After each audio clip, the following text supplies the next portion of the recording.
Halo sobat, kembali lagi di channel Juara Donghua.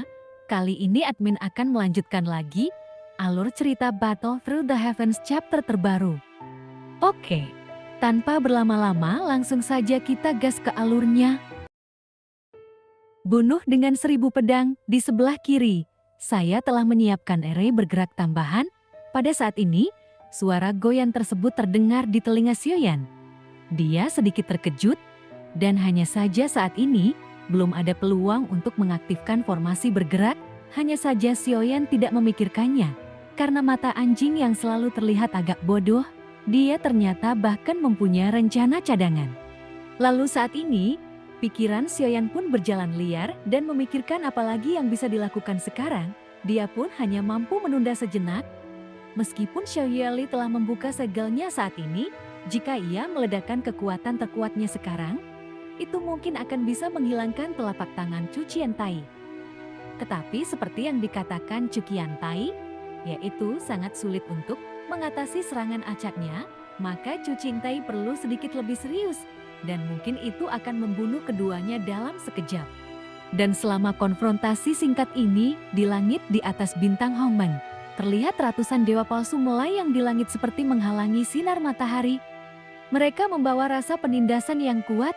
Lalu kini nampak kapal dari Dewa Kekosongan yang dapat menampung ratusan ribu atau bahkan jutaan prajurit Taiksu. Lalu 100 kapal Dewa Kekosongan dan jumlah prajurit Taiksu yang sangat luar biasa itu dikhawatirkan ini dapat menutupi seluruh bintang Hongmang dalam sekejap. Saat ini, mata Xiao Yueli pun menjadi dingin, kemudian dia berubah menjadi cahaya hitam. Sepertinya, dia sama sekali tidak takut pada Chu Qiantai. Ia lanjut memutar sabit kematian di tangan, dap langsung ke Chu Qiantai dan segera pergi. Melihat ini, Sioyan pun hanya bisa mengertakkan gigi. Dia lalu menginjak guntur yang ekstrem, kemudian dia ingin pergi ke formasi bergerak yang diatur oleh mata anjing. Tetapi saat ini, rasa krisis yang kuat segera menyelimuti Sioyan. Aku ingin melarikan diri sekarang. Apakah sudah terlambat? Kemudian, cahaya dingin langsung menuju Sioyan dengan kecepatan sangat tinggi, dan inilah sumber krisis Sioyan. Dalam sekejap, tubuh Sioyan berubah menjadi 10.000 kaki, lalu cahaya dingin langsung menembus tubuhnya. Cahaya dingin pun meresap ke dalam tubuh besar Sioyan, kemudian meledak di dalam tubuh, dan mengakibatkan sebuah lubang berdarah besar keluar dari perutnya. Hal itu hampir mematahkan pinggang Sioyan, lalu semua organ dalamnya hancur. Lalu seteguk darah emas muncrat dari mulutnya, namun Sioyan pun tidak berani menunjukkan tanda-tanda kehancurannya. Dia pun kemudian melepaskan kembali tubuh dewa asli dan membiarkan tubuhnya mengembang hingga 100.000 kaki. Adapun Xiao Yueli, saat ia mendekat, Chu Qiantai lalu menjentikkan jarinya dan langsung menjatuhkannya, lalu itu langsung membuat Xiao Yueli mengeluarkan seteguk darah. Sepertinya kekuatan yang tak terhitung jumlahnya meledak di tubuhnya. Hal itu membuat wajah Xiao Yueli menjadi pucat. Tetapi dia tidak pernah mundur. Pada saat ini, Xiao Yueli pun sepertinya sudah kehilangan akal sehatnya, lalu dia bergegas menuju Chu Qiantai seperti orang gila. Xiao Yueli kembali terpental ke belakang, berubah menjadi garis darah. Pada saat yang sama, ketika Sioyan melihat ini, hatinya tiba-tiba menegang. Yueli, Sioyan pun menggertakkan giginya. Berhentilah berpikir untuk memindahkan formasi. Lalu tubuh itu meledak menjadi kabut darah keemasan, menyapu ke arah Chu Qiantai. Segera, tubuh Dewa Asli setinggi 150.000 kaki dipadatkan. Hanya saja tubuh fisik yang kental kali ini belum lengkap, dan ada juga batasan untuk penggunaan terus-menerus tubuh Dewa Asli. Namun jelas sekali, tubuh Dewa Asli Sioyan sudah mendekati batasnya. Meskipun tubuhnya belum lengkap, Sioyan tiba-tiba melangkah maju terus-menerus. 7 langkah Genshin. Terlihat siluet kaki yang kokoh bergerak menuju ke Qiantai. Momentumnya luar biasa, dan saat Sioyan melihat Xiao Yueli terluka, karena sebagai seorang ayah, ini benar-benar membuat Sioyan marah. Semua rasionalitas sebelumnya lenyap saat ini. Dep hanya ada satu pikiran di benak Sioyan, yaitu untuk melindungi putrimu. Di klan Dewa Asli, kekuatanmu tidak buruk. Tapi inilah aku yang sebenarnya. Chu Qiantai mendengus dingin. Nampak jurus Sioyan yang paling kuat saat ini, dan dengan lambaian lengan baju dan jubahnya. Itu menghadirkan angin kencang, dan 7 siluet kaki mengembun di udara. Namun, itu hilang begitu saja dalam sekejap, seolah hal itu belum pernah terjadi sebelumnya. Kini jari-jari Cukiantai diarahkan ke tubuh besar Sioyan. Lalu kekuatan tak kasat mata yang tidak dapat dilihat dengan mata telanjang, bahkan membuat Sioyan sulit untuk menghindar. Tubuh besar itu tiba-tiba meledak, separuh tubuhnya hancur total, lalu ki dan darah Sioyan yang awalnya agung, kini mulai melemah. Tetapi saat tubuhnya meledak, dia tetap tidak menyerah, kemudian dia mengertakkan gigi, dan meledakkan semua energi dan darah di tubuhnya. 200.000 kaki, Sioyan pun berteriak keras, terlihat. Tanda, 9 bintang di antara alis bersinar dengan gila-gilaan. Lalu itu memeras energi dan darah terakhir dalam tubuh. Kini, tubuh daging yang rusak telah terputus pada saat ini, kemudian dikondensasi menjadi tubuh yang lebih besar, ruangan pun menderu, lalu Sioyan mengangkat jarinya, dan cahaya keemasan mekar, kemudian dia memegang matahari dan bulan di tangannya.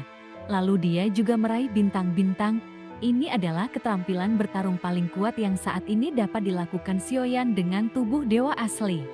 Kemudian pada saat ini, meskipun tubuh fisik telah berkembang hingga 200.000 kaki, untuk Sioyan, tubuh fisik mungkin bukan batasnya. Karena kekuatan ki dan darah di tubuhnya hanya dapat mendukungnya hingga saat ini. Sioyan pun saat ini mengangkat telapak tangannya, seolah-olah seluruh dunia ada dalam genggamannya. Lalu nampaklah goyangan yang mengesankan. Benar saja, mereka berasal dari klan Genshin. Maka tidak heran kalau hal ini pernah menimbulkan kehebohan besar di 9 dunia jalur supremasi. Dia memang memiliki beberapa kemampuan, tapi di depan raja ini semuanya sia-sia. Cukiantai berteriak dengan keras. Namun kini, suaranya menghilang saat ini. Sepertinya Sioyan menggunakan tubuh abadinya untuk membunuh keberadaan di bawah keabadian para dewa.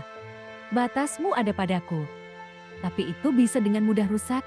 Terlihat, serangan Sioyan masih bisa dinetralisir, dan Cukiantai terus menghancurkan tubuh besarnya. Saat ini, tubuh setinggi 200.000 kaki yang menutupi langit dan matahari itu, di bawah serangan Cukiantai. Tubuh yang tidak bisa dihancurkan tampaknya bisa dihancurkan olehnya.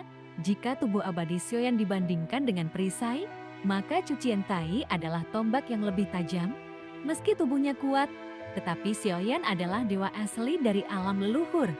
Bahkan jika ia dapat melompati level tersebut dan bertarung ke level ketiga keabadian Kaisar, apakah dia dapat menghadapi Cukiantai yang lebih kuat?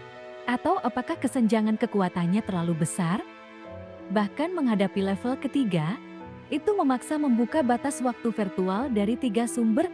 Sioyan pun sudah merasa lelah, terlebih lagi menghadapi Cukiantai. Lalu tubuh dewa asli Sioyan benar-benar runtuh, meledak menjadi kabut darah emas.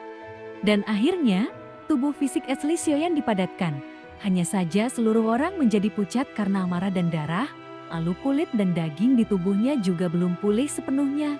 Karena ki dan darahnya rusak, kini kecepatan pemulihan menurun tajam. Meskipun Hong Star membantu Sioyan, namun kekuatan bintang ini telah lama diserap oleh Chulin, dan diserap oleh Taixu. Maka jika sekarang itu dapat membantu Sioyan lagi, maka dipastikan itu akan hampir kehabisan kekuatan bintang. Saat ini, kekuatan Sioyan Pup mencapai batasnya. Namun nampaknya dia belum pernah menerobos keabadian Tuhan. Saat ini, dia sama sekali tidak mampu melawan Cukiantai, karena Sioyan sudah merasa lemah yang lebih ekstrim. Cukiantai pun dapat membunuh Sioyan kapan saja. Kemudian, jari Cukiantai diarahkan ke Sioyan lagi, dan dia memberikan saja pukulan fatal saat ini. Sioyan pun dapat sepenuhnya dilenyapkan, tetapi saat ini, sosok Xiao Yueli tiba-tiba berdiri di depan Sioyan. Kamu adalah ayahnya, aku tidak ingin melindungimu, tapi aku takut dia menjadi gila. Maka aku akan melindungimu sebentar. Xiao Yueli yang jelas-jelas berdiri di depan Sioyan, namun suaranya terdengar telah berubah. Kedengarannya terlalu acuh tak acuh, dan sepertinya dia telah berubah menjadi orang yang berbeda.